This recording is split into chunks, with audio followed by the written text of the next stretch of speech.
Hi there, I'm Jim Killett from the Openrightsgroup. We're here at OpenTech and we've been talking today about how Openrightsgroup is defending your privacy and your freedom of expression on the internet and in the digital age. We were founded here 5 years ago at OpenTech when people asked where the British version of the Electronic Frontier Foundation was, and that led to about 1,000 people donating £5 a month in order to fund the Openrightsgroup and start really campaigning to make sure that we were having our rights online and in digital age protected.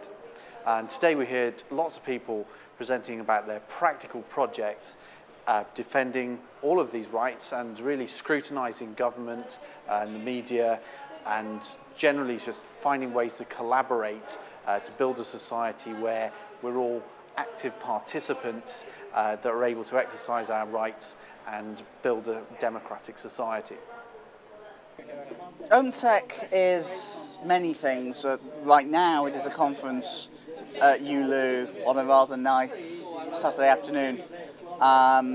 It's also a gathering of a good proportion of the activist interested, technically orientated people in the UK, of which a good example is the Openrightsgroup. This year at OpenTech, I've been talking about something slightly different, which is about the revolution that has already taken place. If you look at the wider world, if you look outside at London surrounding us, at the UK, at Western Europe, at the industrial world, and indeed at the whole world, it's clear that we've passed the point of no return, that we exist in a digital culture where the capabilities of computers and data networks and digital data are the ones that define the structures of everyday life, the way the economy works, business plans, education systems, how we find our partners, all these aspects.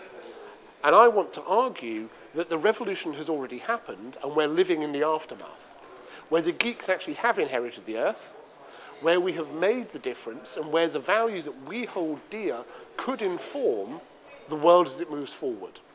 But that could is really important, because after a successful revolution, there's always the danger of retrenchment, of going backwards. There's always the danger of a counter-revolution, of things returning to what they were somehow, or worse, the people who led the revolution can carry on pushing forward in ways that just don't work. And so the question I've been asking here today is, do we want to be good for society, or do we want to be bad?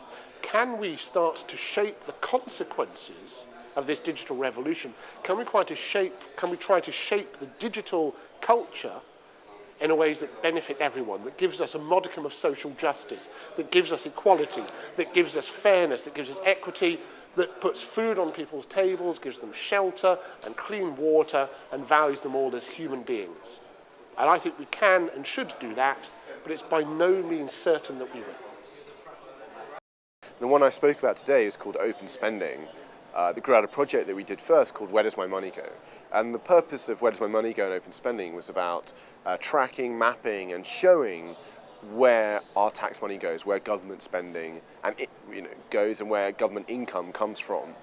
And it's now an international project. We started Where Does My Money Go here in the UK, but we now have collaborators in Germany, Argentina, Mexico, Italy, Spain. There's about 15, 20 countries now that we've got involved, and we're trying to build a global map of the money of government spending around the world, the people they pay money to, the companies, and also to do analysis around that and to enhance it in various ways. So one key thing we're interested in is not just where is money spent, but what's its effect. If money was paid out to build that road over there, has that road got built? That's not such a big issue sometimes here in, let's say the UK, but in many other countries that's quite a big problem, that sometimes there are infrastructure projects and the actual result doesn't happen. My name is Chris Taggart. I'm the co-founder of Open Corporates. We're building the open database of the corporate world, and the goal is really simple but also quite ambitious. It's to have a URL, an entry for every single legal company in the world. That doesn't currently exist. There are some proprietary versions of this, Dun & Bradstreet, people like that.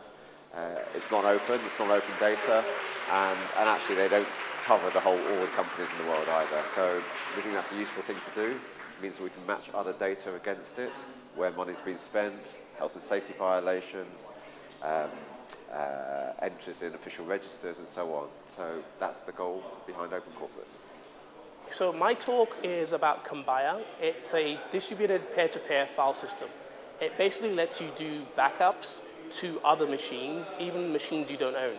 So you can back up your data to machines that your friends own. So if you imagine there's a peer-to-peer equivalent to Dropbox. It does other things, but that's the most important part of it, the idea of peer-to-peer distributed backup. Hi, I'm Nishana, and I'm the new Community and Events Officer.